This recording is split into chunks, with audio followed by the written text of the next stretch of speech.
महाराष्ट्र में मराठी भाषा को लेकर ऑटो और टैक्सी चालकों के खिलाफ कार्रवाई और वसूली के बीच अब मुख्यमंत्री देवेंद्र फडणवीस का बड़ा बयान सामने आया है। सरकार ने साफ किया है कि चालकों को मराठी सीखने के लिए और वक्त दिया जा सकता है। यानी सरकार ने मराठी सीखने की शर्त को पूरी तरह से खत्म नहीं किया, लेकिन उसके लिए दी गई समय सीमा में राहत दे दी है।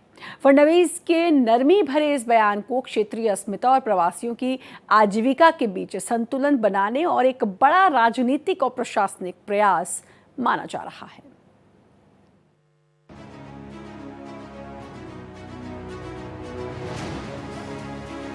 महाराष्ट्र में मराठी भाषा को लेकर लगातार विवाद देखने को मिल रहा है। इस पर राजनीति भी हो रही है, जहां एक तरफ गैर मराठी ऑटो टैक्सी ड्राइवर को मराठी सीखने के लिए कहा जा रहा है, उनके खिलाफ एक्शन लिया जा रहा था, उसको लेकर अब महाराष्ट्र के मुख्यमंत्री देवेंद्र फडणवीस की तरफ से बड़ा बयान दिया गया है। उनका कहना है कि गैर मराठी ऑटो टैक्सी ड्राइवर को जितना भी समय चाहिए वक्त दिया जाएगा, लेकिन वो बोलचाल की भाषा जरूर सीखें।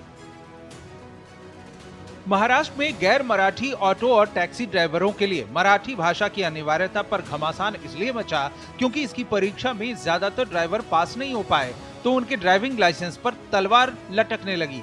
क्योंकि इसके बाद आरटीओ ने ऑन स्पॉट चेकिंग शुरू कर दी और गैर मराठी ड्राइवर्स को नोटिस थमाए जाने लगे। तो मैडम उनके ऊपर भरोसा नहीं रह गया, क्योंकि ये भरोसा होता तो आज ये ऐसा करते नहीं। ये आप समझ सकते हैं, आप खुद उत्तर भारत से हो। मेरा एक ही सवाल था कि जब ये हम पे लागू हो सकता है तो हर एक कास्ट पे ये लागू होना चाहिए। गुजराती है, मारवाड़ी है, मुस्लिम है। नोटिस में ये खाली बस दिया जा रहा है, नोटिस में खाली 1 महीने का आपको टाइम दिया जा रहा है कि आप उसमें आप मराठी सीखो। कि 1 महीने का टाइम होने के बाद नहीं हुआ तो आपको और एक 3 महीना उस पर दिया जाएगा। नोटिस पे ऐसा लिखा हुआ था।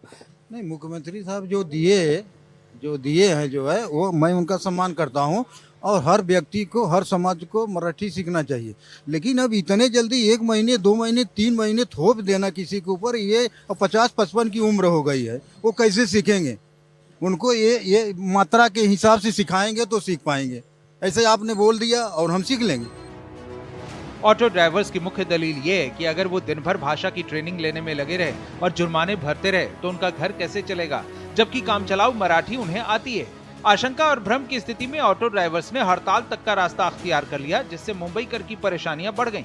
इस बीच मुख्यमंत्री देवेंद्र फडणवीस ने साफ किया है कि हिंदी भाषी ड्राइवरों को मराठी का एक्सपर्ट बनने की कोई आवश्यकता नहीं है। उन्हें केवल यात्रियों से बातचीत करने लायक काम चलाऊ या व्यावहारिक मराठी आनी चाहिए।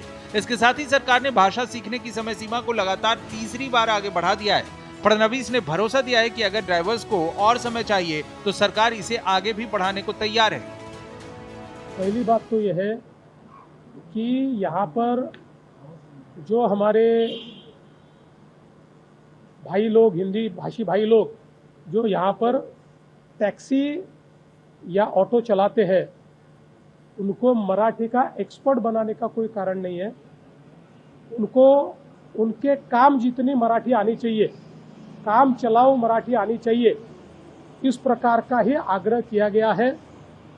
और उसमें कोई भी इस प्रकार की सख्ती नहीं है। उनको सिखाने का प्रयास चल रहा है। अभी भी 2 बार लोगों ने समय बढ़ाकर मांगा तो समय बढ़ाकर दिया गया है। अभी भी तीसरी बार भी समय बढ़ाकर दिया है। और आगे भी अगर ये मांग आएगी कि हम सीखना चाहते हैं, हमको समय बढ़ाकर दिया जाए, तो समय बढ़ाकर दिया जाएगा।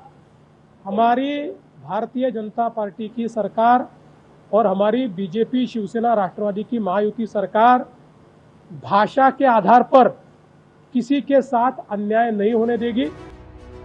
दरअसल मुंबई और आसपास के इलाकों में उत्तर भारतीय, खासकर यूपी और बिहार के लोग बड़ी संख्या में ऑटो टैक्सी चलाते हैं। भाषा के नाम पर उन पर सख्ती करने से सत्तारूढ़ महायुति गठबंधन को उनके भारी विरोध का सामना करना पड़ सकता था।